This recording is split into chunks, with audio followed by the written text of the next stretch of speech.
And stage lung disease के रूप में कन्वर्ट हो जाती है। लंग ट्रांसप्लांट की आवश्यकता पड़ती है। देशों के मुकाबले देखते हैं तो लगभग 1/20 है। 93.3 million people are suffering from chronic respiratory disease in this country. एक आदमी अपना एक गुर्दा किसी को डोनेट कर सकता, मगर किसी को हार्ट नहीं तो लंग देना नामुमकिन है। एक महीने में 10 से 12 ट्रांसप्लांट करता हूँ। जिस वक्त पेशेंट को लंग ट्रांसप्लांट की ज़रूरत पड़ती है, ही और शी इज़ अ क्रिपल। 24 घंटे ऑक्सीजन लगना पड़ता है। एंड स्टेज लंग डिजीज की बात करते हैं कि कब ये ज़रूरत पड़ती है, कि आपको मालूम होगा, जहाँ तक मैं जानता हूँ, कि इस देश में होने वाली मौतों का अकेले 11% फेफड़े की बीमारियाँ हैं। और अगर आप मौतों की संख्या पर जाते हैं तो इस देश में लगभग हम लोग क्रॉनिक रेस्पिरेटरी डिजीज़, जो ग्लोबल बर्डन ऑफ डिजीज़ था 2016 में, ये डेटा था कि वो कहते हैं कि लगभग 93.3 million people are suffering from chronic respiratory disease in this country. और इसमें जो COPD का नंबर था वो बहुत बड़ा था कि almost 55.3 million patients are suffering from COPD, जिनका कि इलाज करने के बाद भी जो बढ़ता जाता है अगर ठीक से इलाज नहीं हो, और कई बार ठीक से इलाज के बाद भी बढ़ता है और एंड स्टेज लंग डिजीज़ के रूप में कन्वर्ट हो जाता है। दूसरी एक बहुत महत्वपूर्ण बीमारी है इंटरस्टिशियल लंग डिजीज़, जिसको कि आजकल जो उसके बारे में काफ़ी जागरूकता बढ़ी है। और इंटरस्टिशियल लंग डिजीज़ के बारे में भी कहते हैं कि इस देश में एक आंकड़े के अनुसार लगभग अभी जो लेटेस्ट डेटा है वही कहता है कि 4.5 लाख से 9 लाख मरीज इंटरस्टिशियल लंग डिजीज़ के इस देश में हैं, जिसमें ज़्यादातर को समय के साथ ये जो है जैसे जैसे बीमारी बढ़ती है इलाज करने के बाद भी, तो अब लंग ट्रांसप्लांट की आवश्यकता पड़ती है। ये विधा इसलिए अपने आप में महत्वपूर्ण है जान बचाने के लिए और साथ में एक लंबी मरीज की ज़िंदगी बढ़ाने के लिए। तो ट्रांसप्लांट का उपयोग जो है इस सबसे ज़्यादा महत्वपूर्ण ILD के मरीजों के लिए है। और बाकी दूसरी एंड स्टेज लंग डिजीज़, जैसे मैंने बताया कि COPD एक बहुत बड़ी बीमारी है, साथ में ब्रोंकिटिस भी इस देश में एक ऐसी समस्या है जिसमें काफ़ी मरीजों को इसकी आवश्यकता पड़ती है। कुछ मरीज जैसे कि न्यूमोकोनियोसिस, सिलिकोसिस, इस तरीके की बीमारियां जब पकड़ती हैं, जैसे फेफड़े में रेशा जमा हो जाता है या धूल के कण जमा हो जाते हैं, फाइब्रोसिस हो जाती है, तो उनको भी अंत में इसकी ज़रूरत पड़ती है। कुछ कंजेनाइटल बीमारियां जैसे एल्वियोलर माइक्रोलिथियासिस एक कंडीशन है, उसमें भी कोई इलाज नहीं है, तो इन मरीजों को बाद में ये एंड स्टेज लंग डिजीज़ में कन्वर्ट होता है और साथ में लंग ट्रांसप्लांट की आवश्यकता पड़ती है। तो अपने आप में एक बहुत महत्वपूर्ण कदम है लंग ट्रांसप्लांट, और सबसे अच्छी बात है कि इस देश में ये उपलब्ध है और ये बहुत ही सुंदर तरीके से, बहुत ही कम खर्चे में विदेश के मुकाबले, और साथ में रिजल्ट लगभग उतना ही अच्छा है। लंग ट्रांसप्लांट है, उसकी कॉस्ट लगभग 35 लाख के आसपास है, जो कि अगर आप विदेशों के मुकाबले देखते हैं तो लगभग 1/20 है।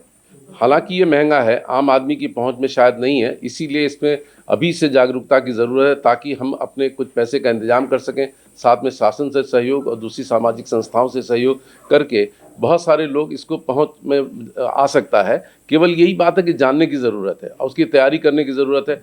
होता क्या है कि ज़्यादातर मरीजों को जब ज़रूरत होती है उसके बहुत लेट पता चलता है कि इनको लंग ट्रांसप्लांट कराना है।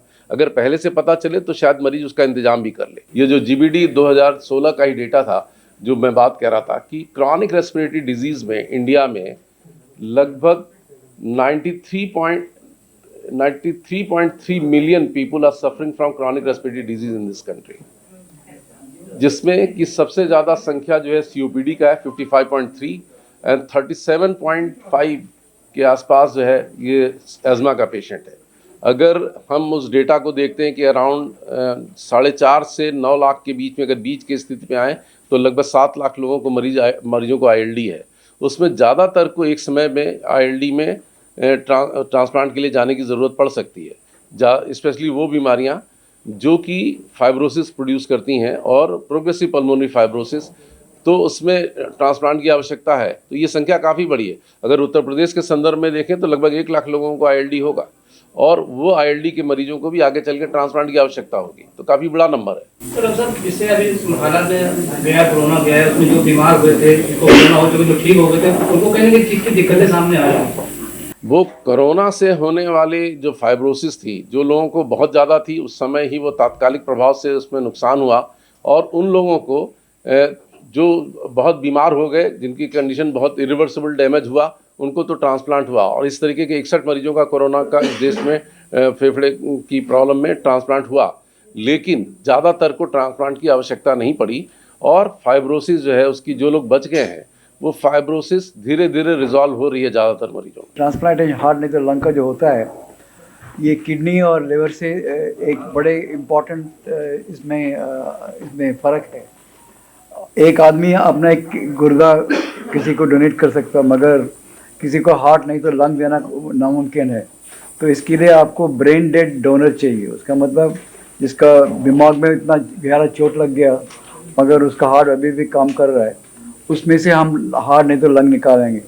इसका पहला by an act of parliament 1994 में इंडिया में शुरू हुआ ये, मगर अगले 15 साल तक तकरीबन 2010 तक इसमें कोई खास प्रोग्रेस नहीं था। Tamil Nadu was the first state where organised organ donation and distribution started तकरीबन 12 साल पहले। तो आज इस 10 साल में बहुत से तरक्कियाँ हो चुकी हैं। आज हिंदुस्तान में तकरीबन 1000 डोनेशन होते हैं एक साल में। मगर ये आश्चर्य की बात है कि आप सारे हिंदुस्तान के बीच में एक लाइन डालें, लकीर डालें, Gujarat on the west coast to Visakhapatnam on the east coast, 95% से ज़्यादा डोनेशन उसके साउथ में होते हैं। नॉर्थ इंडिया में ज़्यादा डोनेशन नहीं होता। तो इसकी वजह से हमारे यहाँ ट्रांसप्लांट का नंबर बढ़ता गया और आज पिछले साल हमने तकरीबन 106 ट्रांसप्लांट किए हार्ट और लंग को मिला के, और ऑन एन एवरेज हम एक महीने में 10 से 12 ट्रांसप्लांट करते हैं। और लंग ट्रांसप्लांट शुरू किया 2012 में और धीरे धीरे उसके लिए भी थोड़ा एक्सपीरियंस की ज़रूरत है। आजकल रिज़ल्ट पहले से बहुत अच्छा है। और आपने पूछा इसके खर्चे के बारे में, बहुत अहम सवाल है ये, और इसका जवाब मैं ये ऐसे देना चाहता हूँ कि डॉक्टर साहब ने जैसे कहा उसका खर्चा ज़्यादा है, मगर दो चीज़ आपको याद रखना चाहिए। पहली बात तो ये है कि जिस वक्त पेशेंट को लंग ट्रांसप्लांट की ज़रूरत पड़ती है, ही और शी इज़ अ क्रिपल, वो ना चल सकते हैं, ना बाथरूम तक भी नहीं जा सकते, 24 घंटे ऑक्सीजन लगना पड़ता है और उसका भी इलाज है, उसका भी खर्चा है, दवाई लेना पड़ता है, बार बार हॉस्पिटल जाना पड़ता है। दूसरी बात यह है कि हमारे स्टेट में तमिलनाडु में लंग ट्रांसप्लांट के लिए जो बिलो पॉवर्टी लाइन है उनको 25 लाख मिलता है। सो उनके लिए टोटली फ्री है। तो बाकी स्टेट्स में भी थोड़ा थोड़ा मिलता है, मुझे यूपी के बारे में पता नहीं, मगर इंडिया में क्या कि अगर किसी एक स्टेट में ऐसा है तो उस उदाहरण को लेके आप अपनी सरकार से बात कर सकते हैं। और हमारा कोशिश ये है कि हम जो सेंट्रल गवर्नमेंट का जो आयुष्मान भारत स्कीम है उसमें भी हम कोशिश कर रहे हैं कि हार्ट एंड लंग ट्रांसप्लांट को रिएम्बर्समेंट के करें। और जब ये इंडिया में हर साल हम कह रहे हैं तरक्की हो रही है, we are 3rd 4th biggest economy, उसका मतलब है आम आदमी को भी उसका फ़ायदा पहुंचना चाहिए। And that can happen only if the public is aware of these things and we demand this as part of election manifesto. Lung transplant की ज़रूरत है, एक्मो की ज़रूरत है। एक्मो एक तरह का एक ब्रिज है। एक्मो अपने आप में कोई इलाज नहीं है। पेशेंट जिसको एक्मो की ज़रूरत पड़ती है, जिसका लंग या जिसका हार्ट इतना ख़राब हो जाता है कि वो नॉर्मल दवाओं को रिस्पॉन्ड नहीं करता है, उससे ठीक नहीं होता है, तो उनको एक्मो पे रखा जाता है, जिससे कि लंग्स को, हार्ट को रेस्ट मिलता है, ठीक होने का मौका मिलता है, और उसमें से जो मरीज़ ठीक नहीं हो पाते हैं उनका ट्रांसप्लांट करना पड़ता है।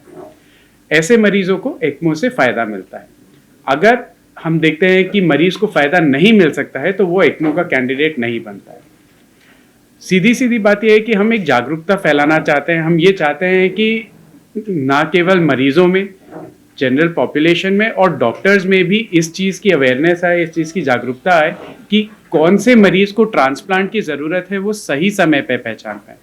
जैसे कि डॉक्टर बाला ने आपको बताया कि पेशेंट जब तक हमारे पास आता है, ज़्यादातर पेशेंट ऐसे आते हैं जिनकी उंगलियां तक नहीं हिल पाती हैं, उनकी ऑक्सीजन शरीर में इतना कम हो जाता है कि उनकी सारी मांसपेशियां, उनकी सारी हड्डियां गलने लगती हैं और वो एक तरह से एक स्टैचू बन के, एक वेजिटेबल बन के बेड पे पड़े रहते हैं। ऐसे पेशेंट्स का अगर हम सर्जरी भी करते हैं, ट्रांसप्लांट भी करते हैं, तो उनको ठीक होते होते बहुत लंबा 3 महीने, 4 महीने, 6 महीने का समय निकल जाता है।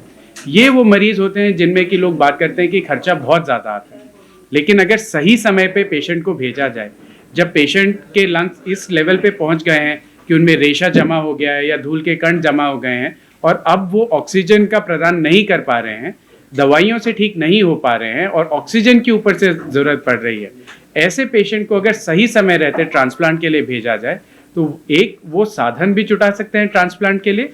दूसरा, जब इनका ट्रांसप्लांट किया जाता है तो ये बहुत जल्दी 2 या 3 हफ्तों में ठीक होकर के एक नॉर्मल जिंदगी में वापस आ सकते हैं, जिससे वो समाज को भी वापस एक प्रोडक्टिव लाइफ दे सकते हैं। दूसरी बात जो मैं आपको बताना चाहूँगा, जो सबसे ज़्यादा अवेयरनेस क्रिएट करने की ज़रूरत है, जैसे डॉक्टर बाला ने कहा कि नॉर्थ इंडिया में डोनेशन बहुत कम होता है। समझने वाली बात है कि ये डोनेशन कहाँ से आता है। मैं, आप या कोई और डॉक्टर इस तरह से डोनेशन नहीं कर सकता है।